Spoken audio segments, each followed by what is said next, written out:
दोस्तों, कैसे हैं आप। उम्मीद करता हूं आप अच्छे होंगे। मैं हूं विनोद राज। स्वागत है टिके हिंदी साहित्य चैनल में। दोस्तों, आज हम हिंदी साहित्य के इतिहास की जो सीरीज है उसमें आज हम आदिकाल के कुछ महत्वपूर्ण जो प्रश्न बनते हैं उन प्रश्नों की चर्चा करने वाले हैं। इनमें हम 2 प्रश्नों को शामिल करे हैं और साथ ही कुछ तथ्य भी बताएंगे कि इन प्रश्नों में हम कैसे हल कर सकते हैं, इन प्रश्नों को कैसे याद कर सकते हैं।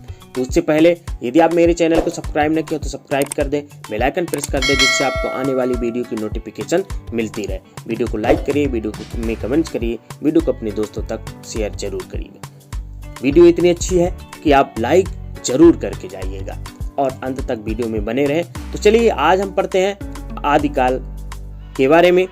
पहला ही जो प्रश्न बनता है, आदिकाल को वीर गाथा काल क्यों कहा गया है। शुक्ल जी ने आदिकाल को वीर गाथा काल कहा है।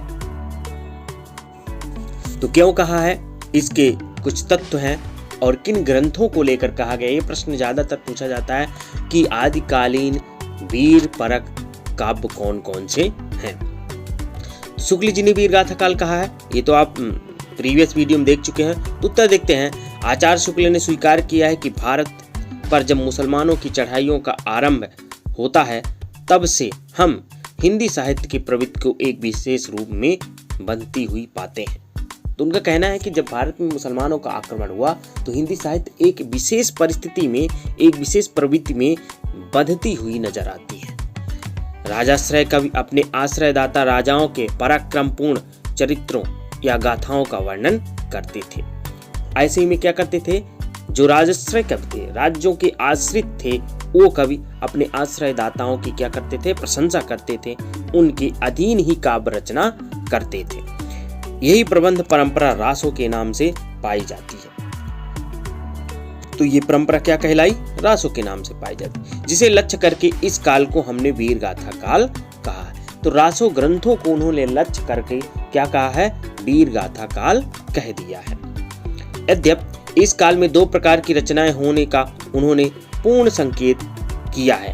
अपभ्रंश और देश भाषा पर कवित्व की दृष्टि से उन्होंने देश भाषा अर्थात वीर गाथा को ही युग प्रवृत्ति के रूप में स्वीकार किया है। ठीक है ना। 2 प्रकार के काव्य इस मतलब आदिकाल में पाए गए, एक अपभ्रंश और एक देश भाषा में। और देश भाषा को ही उन्होंने क्या कहा, वीर गाथा को ही माना है। देश परक जो मतलब देश भाषा में जो काव्य लिखे गए उन्हें क्या कहा है, वो वीर गाथा काल उन्हीं के आधार पर कहा है। ठीक है ना। निम्न रचनाओं और काव्यों को आधार बनाकर शुक्ल जी ने वीर गाथा काल कहा है। तो इसमें एक तरफ कवि हैं और उनकी रचनाएं हैं। ठीक है ना।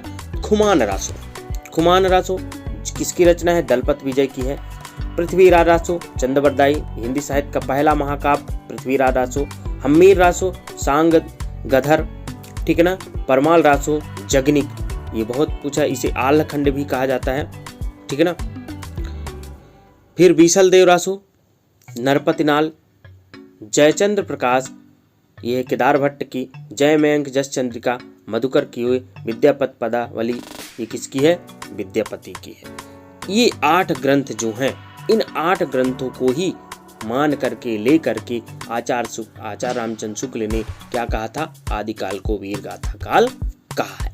ओके, अब देखते हैं नेक्स्ट जो प्रश्न बनता है, वह प्रश्न बनता है डॉक्टर हजारी प्रसाद द्विवेदी ने आदिकाल का मतलब आदिकाल को आदिकाल क्यों कहा, अर्थात आदिकाल नाम क्यों दिया। ये भी प्रश्न बहुत पूछा जाता है। देख लेते हैं इन प्रश्नों का उत्तर। डॉक्टर हजारी प्रसाद द्विवेदी ने वीर गाथा काल को आदिकाल क्यों कहा। तो उत्तर होगा, द्विवेदी जी के अनुसार शुक्ल जी द्वारा वीर गाथा काल की प्राप्त सामग्री साहित्यिक कोटि में नहीं आती है। शुक्ल जी क्या कहते हैं कि द्विवेदी जी जो वीर परक या वीर गाथा काव्य की सामग्री प्रस्तुत की है वो साहित्यिक कोट में नहीं आती, अर्थात साहित्यिक के अंतर्गत नहीं आती। इस समय चर्चित धारा धार्मिक साहित्य की उपेक्षा नहीं कर सकते। जो कह रहे हैं कि वो इस समय जो धार्मिक साहित्य है उसकी हम उपेक्षा नहीं कर सकते, उसकी हम बुराई नहीं कर सकते, उसको हम कम नहीं दिखा सकते। इस प्रकार संदेश रासक, स्वयंभूकृत पौमचरियु, पुष्पदंतकृत पौम श्रीचरियु आदि जैन साहित्य के ग्रंथों को भी हिंदी साहित्य से बाहर नहीं कर सकते। कह रहे हैं कि ये जो भी ग्रंथ बताए गए अभी, इनको हम हिंदी साहित्य से अलग नहीं कर सकते। भले वो अन्य भाषा में है, लेकिन वो हिंदी साहित्य के अंतर्गत आते हैं। अतः आचार्य हजारी प्रसाद द्विवेदी जी ने वीर गाथा काल को आदिकाल कहा। उनके अनुसार यह काल आदिकाल बहुत अधिक परंपरा प्रेमी, रूढ़िग्रस्त और सजग सचेत कवियों का काल रहा है। तो ये रहा दोस्तों 2 प्रश्न जो कि बहुत ही ज्यादा पूछा जाता है। एक, आचार्य शुक्ल ने वीर गाथा काल क्यों कहा, और दूसरा, आचार्य हजारी प्रसाद द्विवेदी ने वीर गाथा काल को आदिकाल क्यों कहा, या फिर आदिकाल नाम क्यों दिया। उम्मीद करता हूँ ये वीडियो आपको अच्छी लगी होगी। यदि वीडियो अच्छी लगी हो तो लाइक जरूर करिएगा, कमेंट्स करिएगा, वीडियो को अपने दोस्तों तक शेयर जरूर करिएगा। मिलते हैं इसी तरह नेक्स्ट वीडियो में, तब तक अपना ख्याल रखिए, स्वस्थ रहिए, धन्यवाद।